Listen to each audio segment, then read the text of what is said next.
ಇಷ್ಟು ಉದ್ದದ ಮೊಬೈಲ್ಗೆ ಇಷ್ಟು ಉದ್ದದ ಇಯರ್ಫೋನ್ ಹಾಕೊಂಡು ವಿಡಿಯೋ ನೋಡ್ತಾ ಇದ್ದೆ.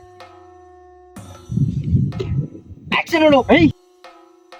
ನೋಡ್ದ ಮಗ, ದೇವ್ರು ಯಾವಾಗಲೂ ಇಂಥ ಕೆಲಸನೇ ಮಾಡೋದು. ಕಾಲು ಇಲ್ದೋದವ್ರಿಗೆ ಏನು ಮೆಟ್ಲು ಕೊಡ್ತಾನೆ, ಕೈ ಇಲ್ದೆ ಹೋದವ್ರಿಗೆ ಮಗ ನನ್ನ ಮೇಲೆ ಅನುಮಾನ. ಮಗ ಏನ್ ಹೇಳೋ ಮಾತು ಕೇಳ್ತಾ ಇಲ್ವೋ? ಏನ್ ಮಾಡ್ಬೇಕು ಹೇಳೋ? ಗಾಡಿ ಕೀ ಕೊಡು ಹೋಗೋಣ. ಮಗ ನೀನ್ ಹೇಳಿಲ್ಲ ಅಲ್ವೇ? ಮಗ ನಿನ್ಗೆ ಹೇಳಿಲ್ಲ ಅಲ್ವೇ? ಮಗ ನಿನ್ಗೆ ಹೇಳಿಲ್ಲ ಅಲ್ವೇ? ಮಗ ನಿನ್ಗೆ ಹೇಳಿಲ್ಲ ಅಲ್ವೇ? ಮಗ ಮಗ ಮಗ ಹೊಸ ಕತೆ ಬೇಡ, ಈಗ ಹೇಳ್ತಾರ ಕತೆ ಹೇಳ್ಬಿಡು, ಮನೆಗೆ ಹೊಂಟಾಗಣ. ಬೆಳಗ್ಗೆ ಜಾಗಿಂಗ್ ಮಾಡುವ ಮಗ. ಕಾಲ್ಗೆ ಒಳ್ಳೇದು, ಕಿಡ್ನಿಗೆ ಒಳ್ಳೇದು, ಕಣ್ಣಿಗೆ ಒಳ್ಳೇದು, ಗಾಡಿ ಕಳ್ಳು ಚಿಕ್ಕ. ಏನ್ ನಾನು ಹೋಗ್ಲೇನಾ? ನಿಂಗೆ ಏನ್ ಬೇಕೋ? ರಕ್ತ ಬೇಕೇನೋ? ವಿನಯ್ ಕಟ್ ಮಾಡಿ ಬೆಳ್ಳು ರಕ್ತ ಕೊಡ್ತೀನಿ ನಿನ್ಗೆ. ಅಯ್ಯೋ ಮಗ, ಎಂತ ಚಾನ್ಸು, ನನ್ಗಾರ ಅವ್ನು ಮಾತು ಹೇಳಕ್ಕಿಲ್ವೇನೋ? ಏನಿಲ್ಲ ಮಗ, ಇಲ್ಲಿಂದ ರೋಡ್ ಬೇರೆ ಚೆನ್ನಾಗಿಲ್ಲ, ದಿನದ ಬೇರೆ ಚೂರು ಎಣ್ಣೆ ಜಾಸ್ತಿ ಆಗ್ಬಿಟ್ಟದೆ. ಇಲ್ಲಿಂದ ಸ್ವಲ್ಪ ದೂರ ಅವ್ನು ಓಡಿಸ್ಲಿ, ಆಮೇಲೆ ನೀನೇ ಇಸ್ಕೊಬಿಡಿವಂತೆ. ಕೀ ಕೊಟ್ಬಿಡು.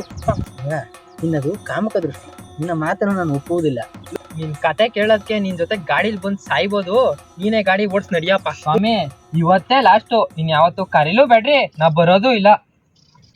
ಮಗ ಎದ್ದೋಳ ಟೈಮ್ ಆಯ್ತು, ಹೋಗೋಣ.